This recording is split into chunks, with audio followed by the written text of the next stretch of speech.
I have a gift for you. My third book, The Intentional Design Year, is out, and I want to give you access to read it.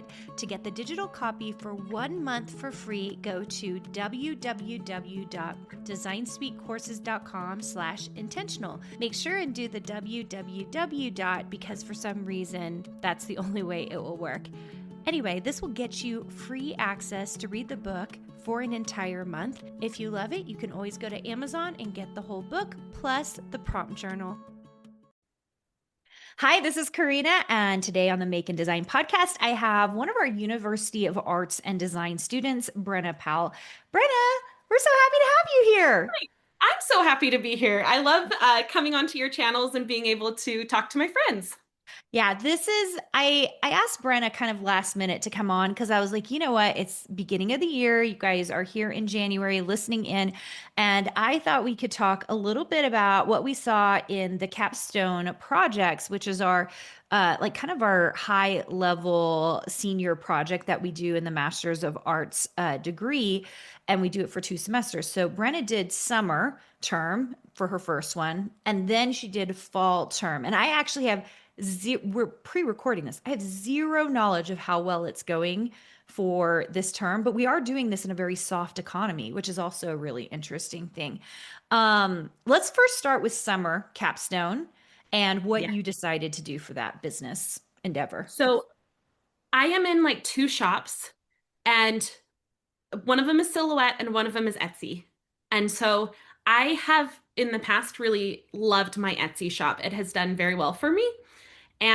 But at the end of last year, it's a very rare thing for Silhouette to open their design store. And it was a dream of mine. And so even though I had kind of transitioned to laser files, when Silhouette opened their store, I couldn't help myself from applying because I was just so excited about it. So I decided to track those two different shops um, because I really want to grow my Silhouette shop as I'm starting from like ground zero over there. And then my Etsy shop has been going for a few years. And so it was also nice to kind of track those numbers as well. And a lot of the items can be posted in both places. And so I figured, why not track both? So Yeah. I made my goal to have 10 products total in my shop. And so I would start out making fonts because fonts are the most time consuming. And then I would fill in from how many fonts I had to 10. Yeah. So And you're talking it about really 10 came per through. week, not 10 per Yes, month. 10 per week. Oh, Yeah. yes, 10 per week is what I was doing. Yeah. The minimum amount of fonts that I got done in a week was three. And I Which, think the most I which got done was 10. I was gonna say, which by the way, you guys, good fonts. It is really difficult to upload a lot of fonts. We have a font design class at the university, and even in that class, I'm kind of like, "Ugh, am I pushing too hard? It's a lot of fonts to create and do well, right? Because you really are checking Mhm. every single letter. Yeah, there's so much to do in a font, and also it's pretty time consuming. And then when you're making it, it's easy to make mistakes. And then when you upload them, um, to realize your mistake, and then you have to go back and fix it and bring it back. And there's a lot of moving parts to the font to make sure that everything lines up correctly when you're typing it in. And then there's so many like softwares involved that also you have to navigate and like the intricacies of each platform as you're going through. So it's a lot to manage. I had been making fonts because I was in Elite, which is retired now. They don't do that anymore. But so I had done the font class before. Yeah. So that definitely made it, I was a little ahead than the typical font student doing that.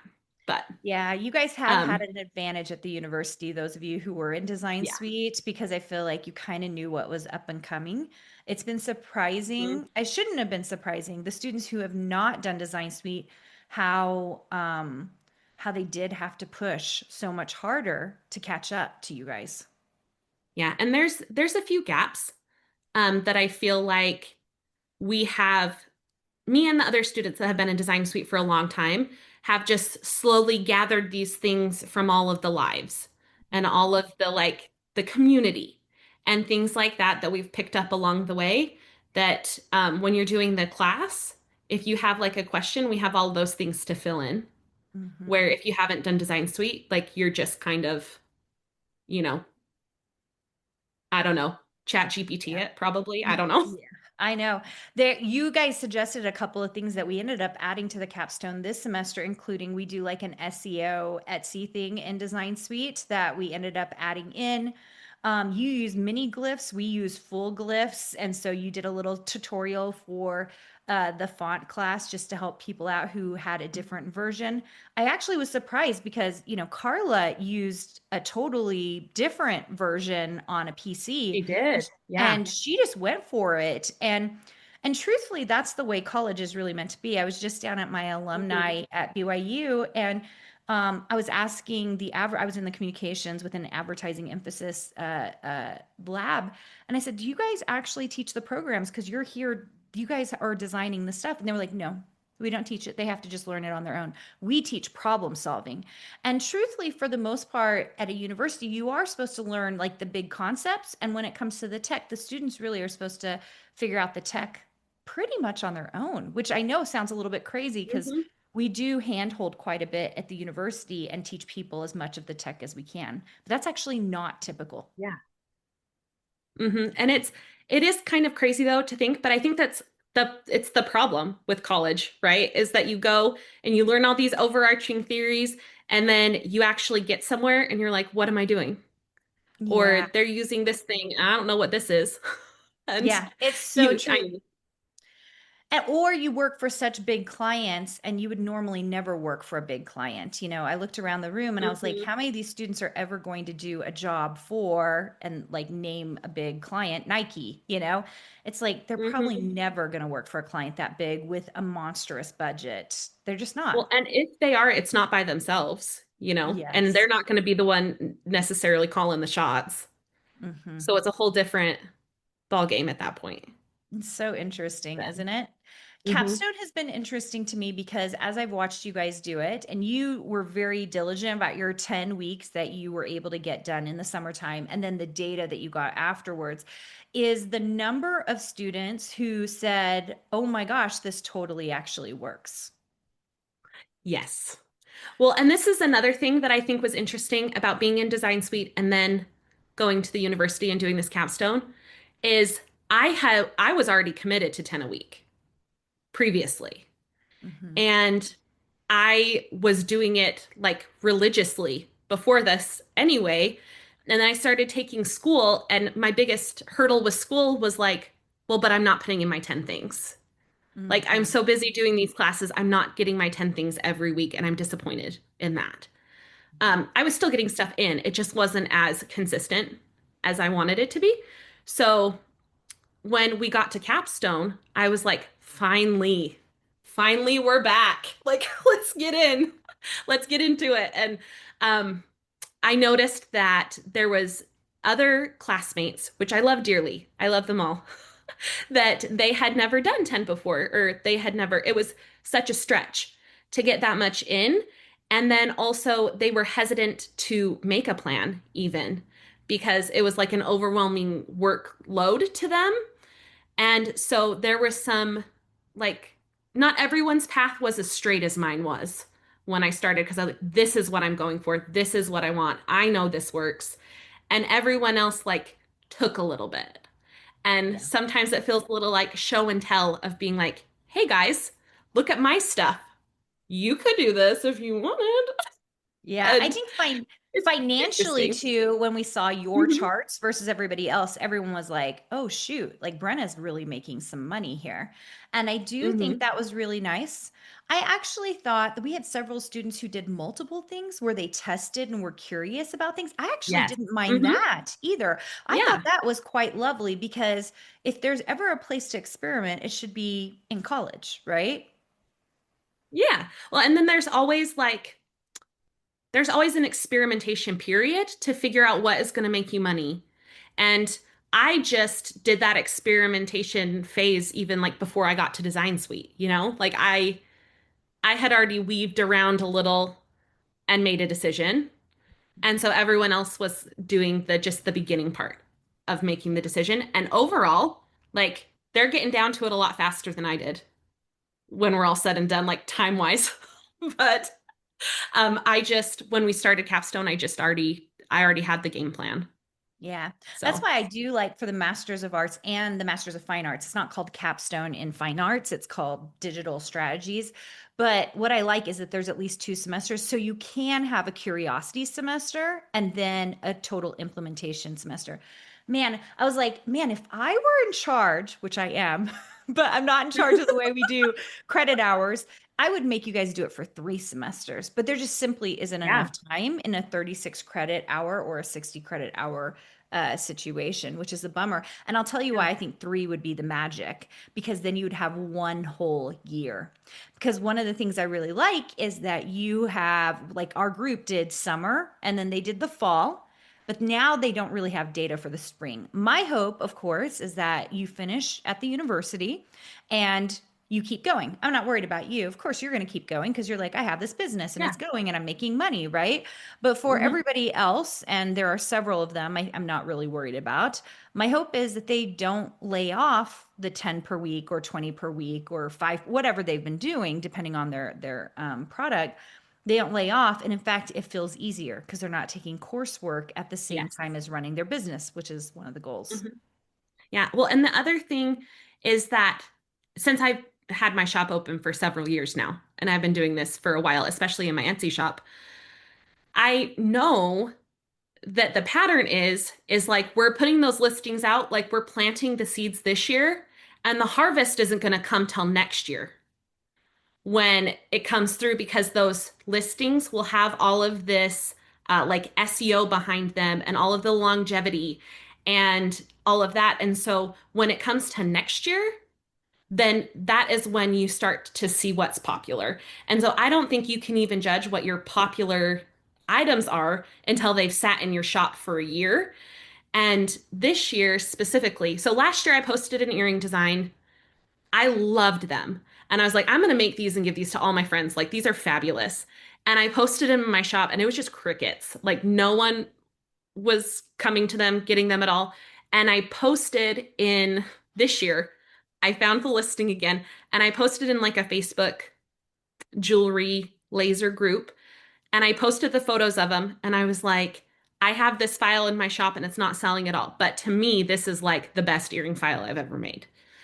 And so I had a few people come over and look, but then now it's been a few weeks since then, and that particular file has just exploded.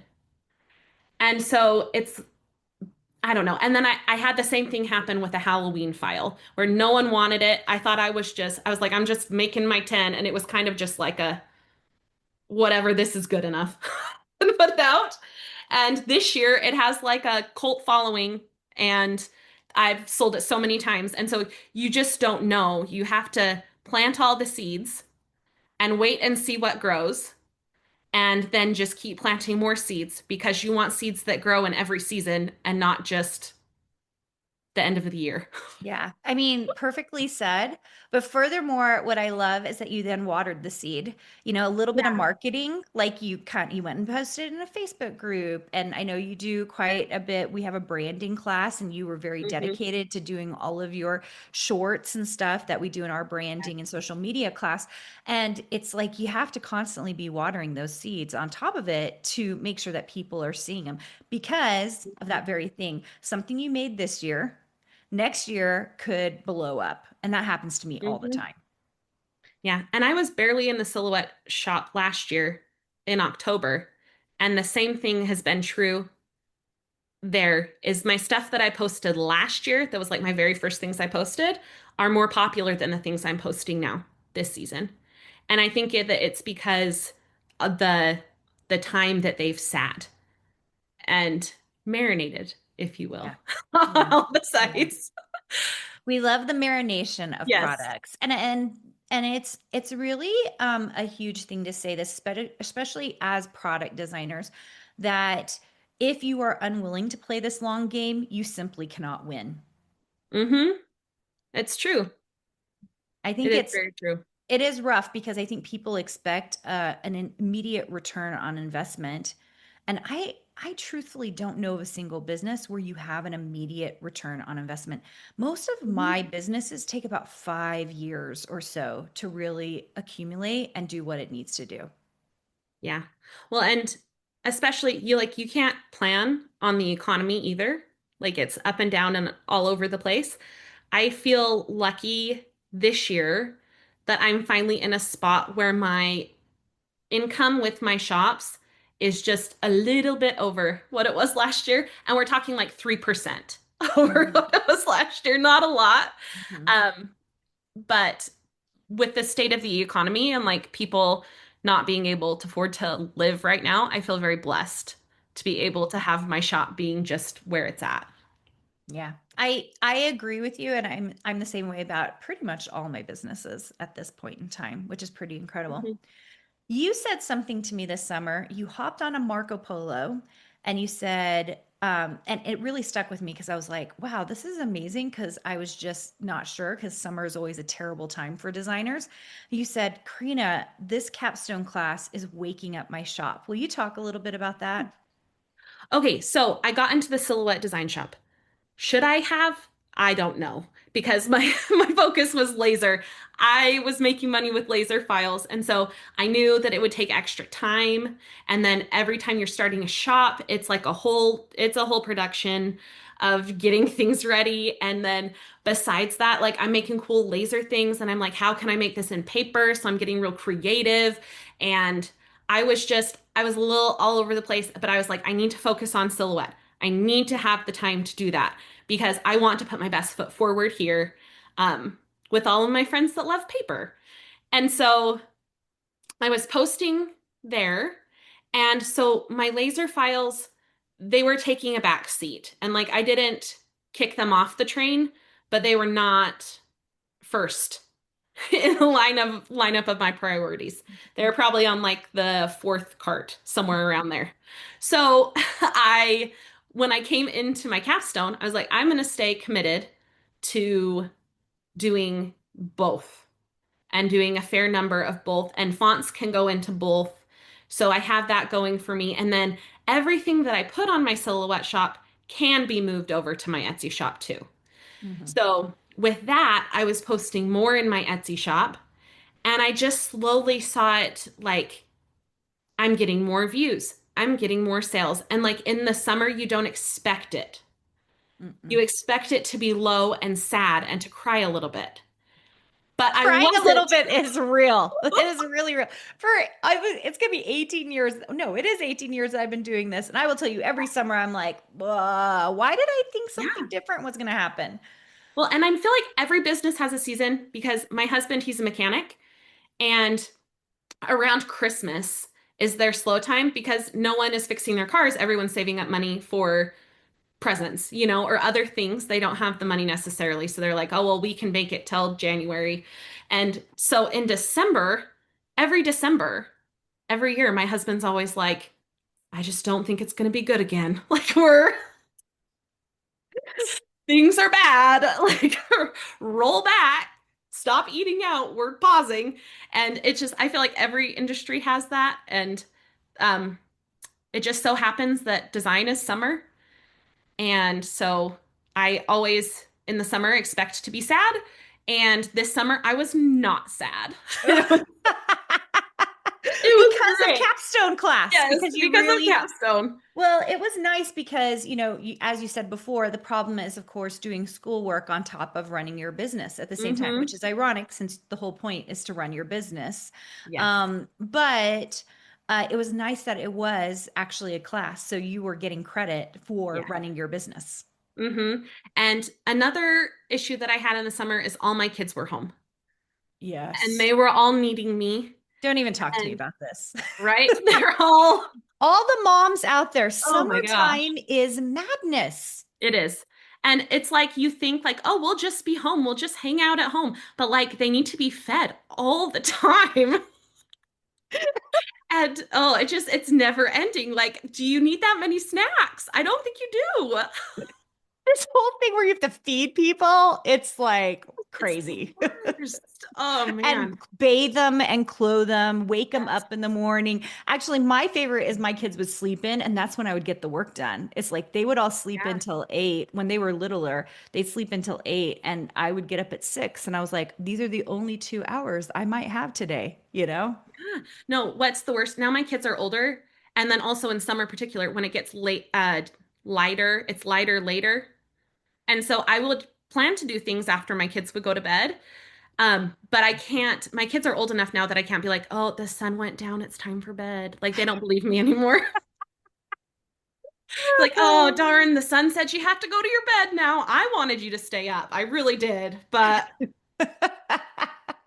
no, they're the sweetest and I love them all. And I love the blessing that I have to have them with me. But in the summer, it was just a lot of stuff. Yes. And that was a little bright beacon of hope to be like, oh, hey, I'm over what I was last year and it's summer. Yeah. So, like, things are going well. Yeah, that's incredible, especially because I felt like the economy was still soft in the summertime. It was still feeling really difficult. Okay, I love this. So good. I think we need to talk about the fact that the two of us are doing this podcast from our perspective, our own sheds. We should Yes. talk about this. So, Brenna also has a shed office. Do you want to talk about that? Yes. So, me and my husband moved into our house like 10 years ago. It's been a long time. But my husband, he's a mechanic. He wants to co-opt every outside space and everything like that. So, when we moved in and I had one baby and I was like, I'm never leaving my room at this point. So I'm not going to be going out to a shed. And so my husband moved all his stuff in here and it just pretty much sat because he had all of his hobby stuff and he got busy with work. Like he never was out here at all. Um, and so when you started building your shed and you were like, it's going to be a shed and I'm going to make it into my office, it's going to be so cute. I was like, I have a shed.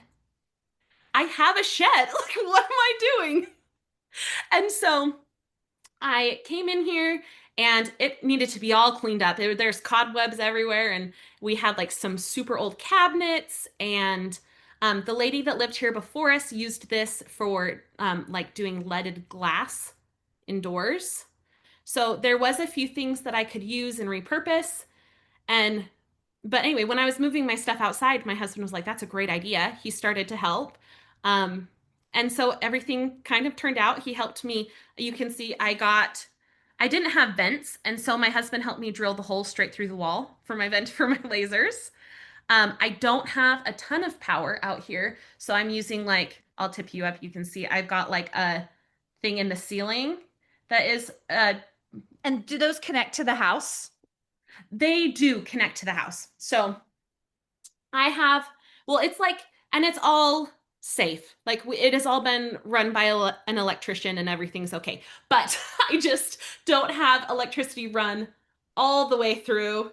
And so I have to just use the like the ceiling outlet plug. And I'm thinking Hey, about, at least you have yeah. electricity. Like that's the key, right? Just if you have electricity and you can hook everything up, like super Yeah. here for it. Well, and then I have a heater. You guys get to see the messy part of my craft room for a second. But I've got a heater and a air conditioner too, because it gets so hot here. And so my husband set that up for me, got that all ready. And then I'm just kind of in the process of making sure that everything is organized in a way that it's functional. And yeah, we'll see How where many it gets to. steps from your house to the shed is it? Oh, no, it's quite a few steps. Oh, it is. It is. I have to go just all the way across the yard. Um, I would probably say 75, no, maybe not 75, 50. Yeah. 50 steps I ish. wonder if that's close to what I'm doing. I think I'm closer to like 40, Oh, yeah. 35 or 40 because I have to But you, pass I have a yeah, pool. you have to walk around the I pool. walk around the pool, right? So it's still going to be Mhm. real cold. You're in St. George, I'm in Salt Lake. I'm going to have to, I bought myself specific pink rain boots to walk through the snow because that's what I'm going to have to do from That's my funny. house to the barn every single day. Yes. About how many, like, so you guys have a regular shed. Do you know like what the dimensions are? Like Oh, 60 by so 20 or? it is a 10 by 20 shed. Okay. I to me that is one of the most perfect sizes. A 10 by Mhm. 20 single floor, right? Yeah. Layer. Uh-huh. And how does it feel to have your stuff away from your family life? Oh, it feels amazing. I love it. We have our play set that's just outside the window. So when I come out and work, my son brings cars and he plays on the play set. And it feels nice, especially with lasers. Lasers smell. You get like the burnt wood smell.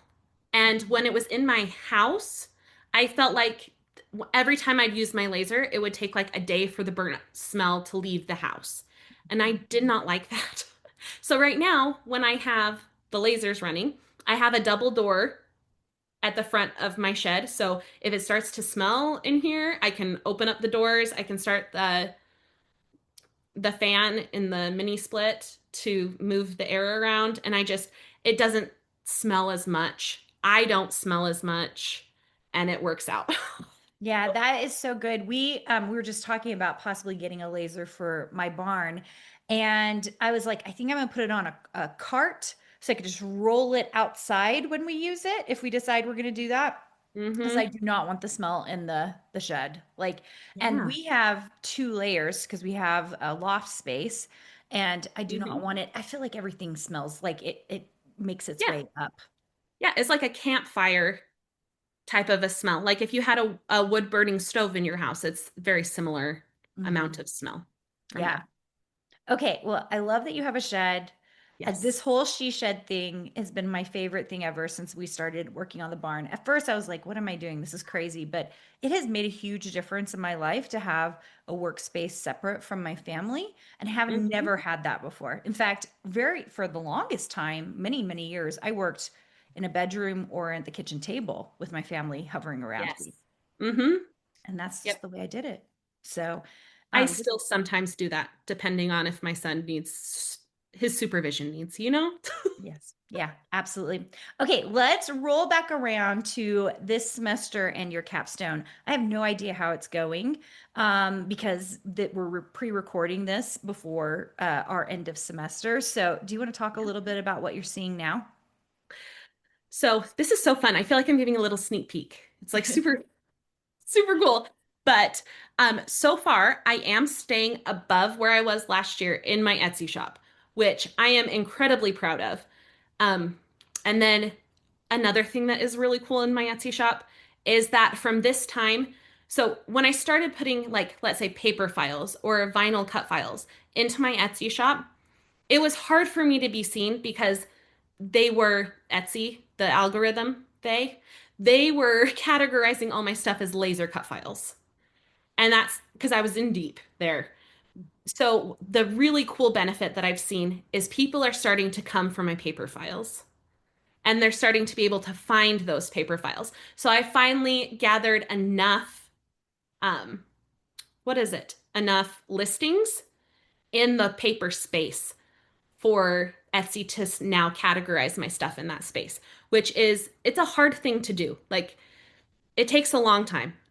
So, um, I have had my husband suggest several times. He's like, if they're not selling on Etsy, just take them down so you're not paying the listing fee. And I'm like, well, if I take them down, I'm never going to sell anything like this because you can't just put up two and then be like, oh, those didn't sell. I'll stop. Because it won't work. So, and I'm in the same boat with fonts because I'm categorized as a laser shop. I'm adding fonts, and I have got I don't how many do I have? Sorry, I'm going to take a little peek because I'm going to give you the wrong number. It feels like I've made a million, and I haven't. I I think this is one of those business tricks that most people don't really understand about Etsy. And this is so often why I say, hey, stay in your lane for a really long time, which you did, which made you go super deep into laser. But then the moment you add something else, we did the exact same thing. But we started with fonts. So we were really killing it in fonts. And then when we added other things, we were like, oh my gosh, this is going to take a while to get the Yeah. algorithm to suggest all of these other things. It's just part of business. But most people want things to work instantly, and that's where you run into problems.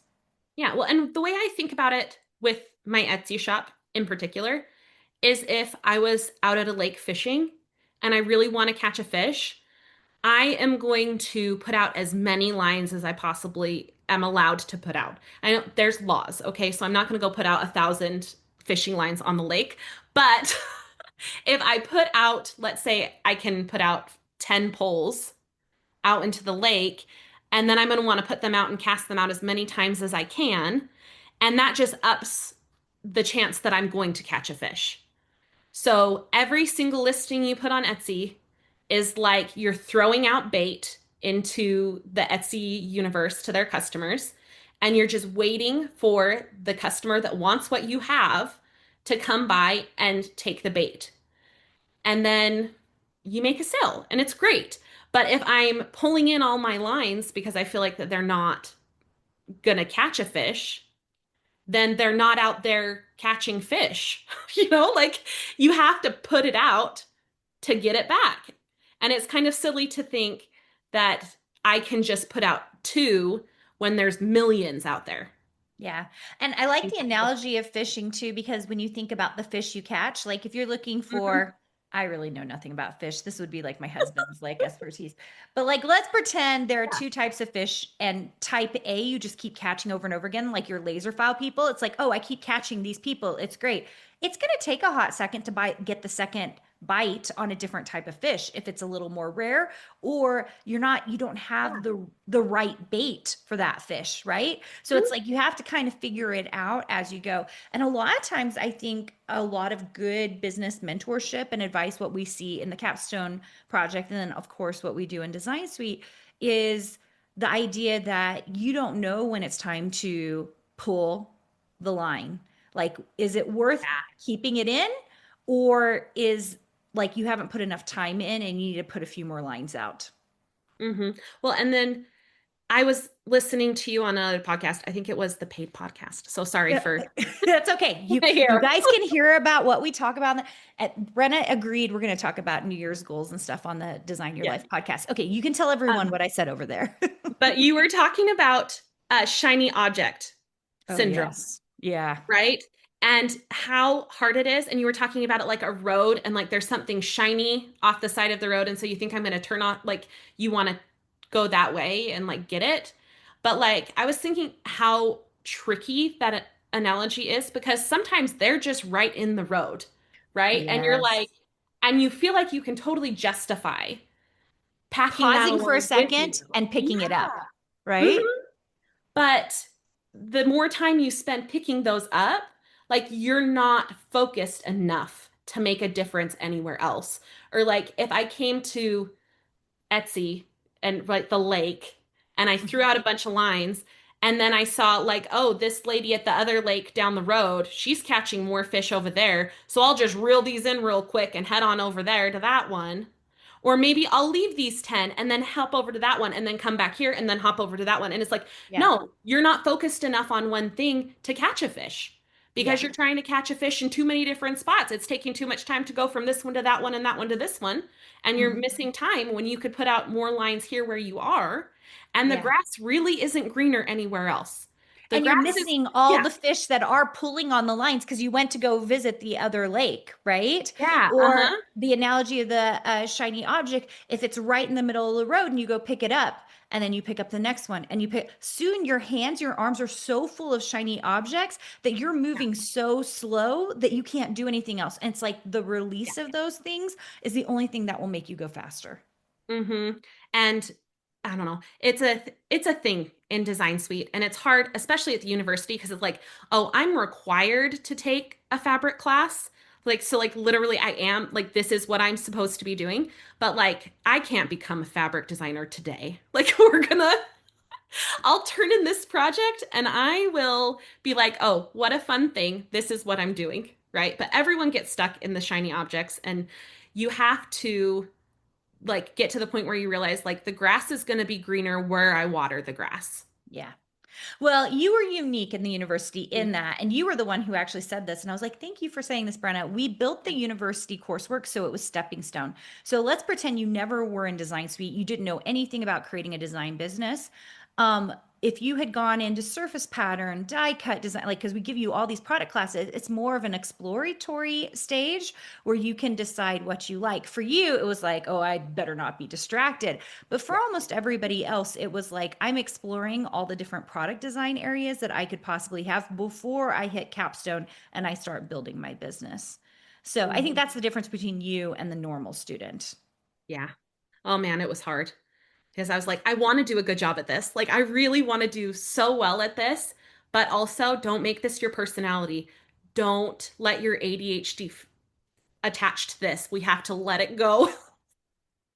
And it's hard. It's hard to not do.